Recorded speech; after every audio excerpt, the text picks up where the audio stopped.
कोई मेरे से सवाल करे कि आप प्रधानमंत्री होते तो क्या करते, मुझे प्रधानमंत्री बनना नहीं है, चुनाव लड़ना नहीं है, पर एक आम आदमी की हैसियत से कोई मुझसे पूछे कि आप प्रधानमंत्री होते तो क्या करते, मैं प्रधानमंत्री होता तो केवल 3 काम करता, सिर्फ 3 काम। पहला काम, मैं भारत देश की शिक्षा को एक कर देता। चाहे उत्तर प्रदेश में पढ़ो, चाहे यूपी में पढ़ो, चाहे बिहार में पढ़ो, चाहे गुजरात में पढ़ो, चाहे राजस्थान में, चाहे पंजाब में, एक देश एक शिक्षा। नेता का बेटा भी वहीं पढ़ेगा और मजदूर का बेटा भी वहीं पढ़ेगा। ये शिक्षा, ये प्रधानमंत्री मैं होता तो मैं पहले देश की शिक्षा को एक करता। दूसरा, मैं सारे हॉस्पिटलों को तंदुरुस्त करूंगा पहले तो, कि पूरे देश में कोई बीमारी से ना मरे। हर क्षेत्र में, हर जिला में ऑक्सीजन बनने की सुविधा हो, हमें ऑक्सीजन की सप्लाई बाहर से ना करनी पड़े, हम ऑक्सीजन खुद बनाएंगे। हम देश में खुद जो जरूरत है, आवश्यकता है। और आपको बता दूं भैया, दुनिया में सबसे ज्यादा दवाई भारत में बनती है, सबसे ज्यादा टीका भारत में बनते हैं। यहां तक कि पोलियो का टीका भारत में बना, वर्तमान में कोरोना का टीका भारत में। हमारे देश में टैलेंट की कमी नहीं है, हम मुंह नहीं ताकते कि भैया तुम कोरोना का टीका हमें दे दो, तुम चूल्हे में जाओ, हम खुद बना लेंगे। भारत टैलेंटेड व्यक्ति है, भारत के अंदर टैलेंट की कमी नहीं है। हमने सारी दवाइयां बनाई। आज पहले वो होती थी ना, दाग दाग हो जाते तो उसका टीका लगता। आज बच्चों को जितने टीका लगते हैं उनमें 90% टीका भारतीय टीका है, वो सबसे सस्ते हैं और उपयोगी हैं। हम भारतीय लोग ना दवाई भी खूब बनाते हैं, पर इलाज नहीं दे पा रहे हैं क्योंकि नीतियां खराब हैं। यदि मैं प्रधानमंत्री होता तो देश की चिकित्सा को एक करता, सबके लिए दवाई फ्री, सबके लिए इलाज फ्री, बीमारी से कोई ना मरे, अपनी मौत से मरे तो मरे पर बीमारी से कोई ना मरे। तीसरा, यदि प्रधानमंत्री हम होते, आम पब्लिक से पूछा जाए कोई कि आप होते प्रधानमंत्री तो क्या करते, मेरा तीसरा काम, नदियों को नदियों से जोड़ना। यदि आज नदियों को, बड़ी नदी को छोटी नदी से जोड़ दिया जाए तो जितना पानी बह के समुद्र में जाके खारा हो जाता है। छोटी नदी सूखी पड़ी है, बड़ी नदी का पानी बहता जा रहा है। अरे बड़ी नदी को छोटी नदी से जोड़ देने से, और छोटी को और छोटी से जोड़ देने से, और छोटी को और छोटी नदी से जोड़ देने से क्या होगा कि भारत में फसल ज्यादा होगी। आज जहां पानी है वहां का किसान तो सुखी है, पर जहां पानी नहीं है वहां का किसान आत्महत्या कर लेता है पानी ना होने के कारण।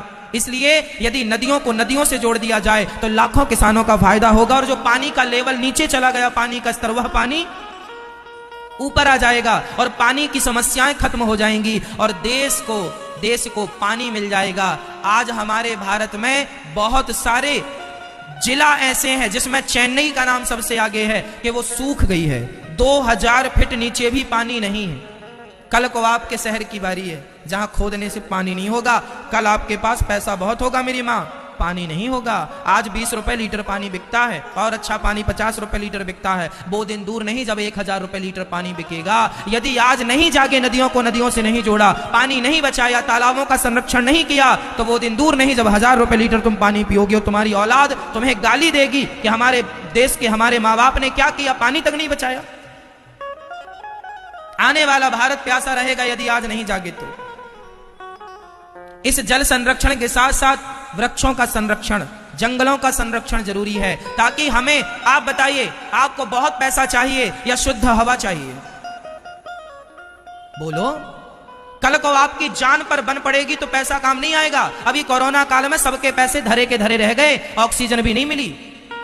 ये पैसा सब कुछ नहीं है मेरी माँ, जिंदगी सब कुछ है, हवा सब कुछ है। इसलिए भारतीयों को शुद्ध हवा मिलनी चाहिए, और शुद्ध हवा तब मिलेगी जब जंगलों का संरक्षण होगा, जंगल बचेंगे, वृक्ष लगाए जाएंगे। रोड के नाम पे करोड़ों वृक्ष काटे जाते हैं, बताओ लगाए कितने जाते हैं?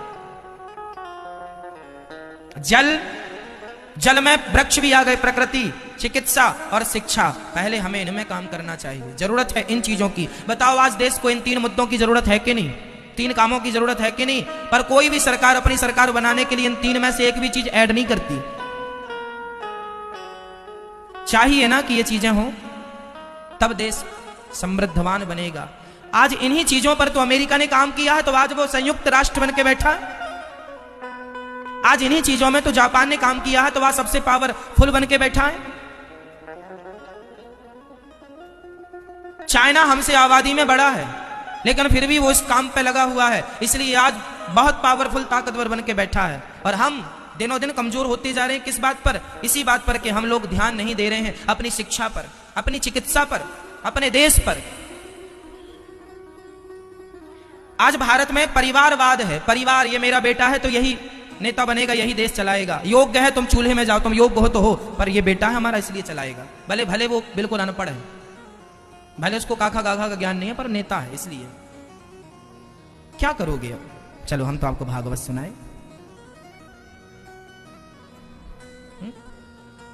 ये तो देश की बातें हैं मैया, ये तो मेरी चिंता है कि मेरा देश समृद्धवान बने। मैं चाहता हूं कि आप पढ़े लिखे हो, मैं चाहता हूं आपके घर भी कभी चूल्हा ना बुझे, मैं चाहता हूं कि आपके पास भी एक गाड़ी हो, मैं चाहता हूं कि भारत के मजदूर के पास भी कम से कम एक खुद का घर हो, खुद की गाड़ी हो, खुद के लिए बढ़िया पहनने के कपड़े हो, खुद शिक्षित हो। मैं ये चाहता हूं गरीब से गरीब आदमी शिक्षित हो।